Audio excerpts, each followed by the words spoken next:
एक बाइक पर 3 लड़के सवार होकर एक राज्य से दूसरे राज्य में जा रहे थे, लेकिन रास्ते में ही उनका एक्सीडेंट हो जाता है और तीनों की मौत हो जाती है। ये लड़के अपनी ऑनलाइन परीक्षा देने के लिए दूसरे राज्य में जा रहे थे। इनके इलाके में दंगों की वजह से इंटरनेट पूरी तरह से बंद कर दिया गया था और रिजल्ट तीनों की मौत हो गई।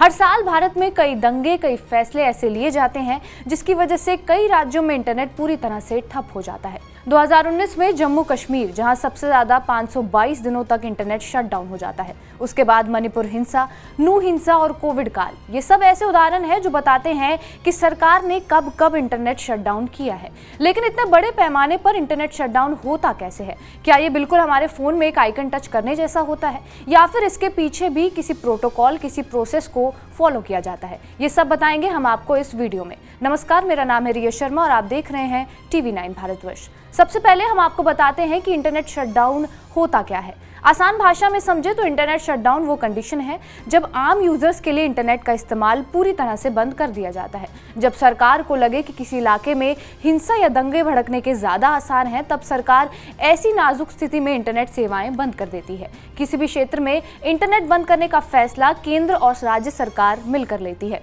और इस दौरान कोई भी यूजर किसी भी तरह के ब्रॉडबैंड या नेटवर्क के साथ इंटरनेट का इस्तेमाल नहीं कर सकता है। साल 2019 से लेकर 2024 तक, यानी पिछले 5 सालों में इंटरनेट सेवाओं को 428 बार बंद किया गया था। आगे बढ़ते हैं और आपको बताते हैं कि किन किन कानूनों के तहत सरकार इंटरनेट शटडाउन कर सकती है। सबसे पहला है इंडियन टेलीग्राफ एक्ट 1885। इस एक्ट में एक नियम है, the temporary suspension of telecom services. इसे 2017 में दर्ज किया गया था।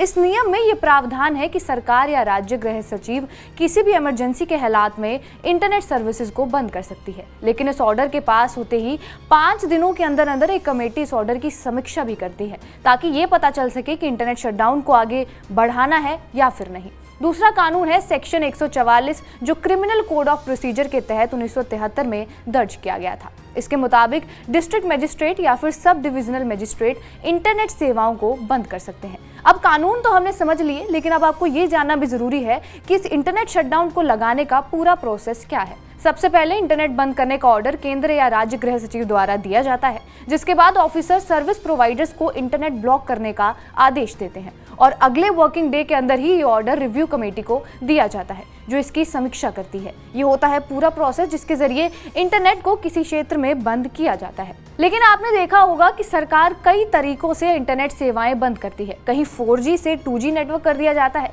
कहीं कुछ घंटों के लिए इंटरनेट बंद किया जाता है और कहीं कुछ सर्विसेज को ब्लैकलिस्ट ही कर दिया जाता है। तो ऐसे कौन कौन से तरीके हैं जिससे इंटरनेट सेवाएं सरकार बंद करती है, वो भी आपको बता देते हैं। सबसे पहले है ISPs कंपनियों को आदेश। जाहिर सी बात है, किसी बड़े इलाके का इंटरनेट बंद करने के लिए किसी एक बटन का इस्तेमाल तो होने से रहा। तो इसे आप ऐसे समझ सकते हैं कि जैसे वाईफाई एक राउटर के माध्यम से काम करता है और अपने सिग्नल को दूर दूर तक फैलाता है, वैसे ही इंटरनेट हम टावर्स के जरिए एक्सेस कर पाते हैं। इन्हीं सर्विस प्रोवाइडर्स को सरकार की ओर से आदेश दिया जाता है कि आप इस इलाके के टावर्स के नेटवर्क को बंद कर दें।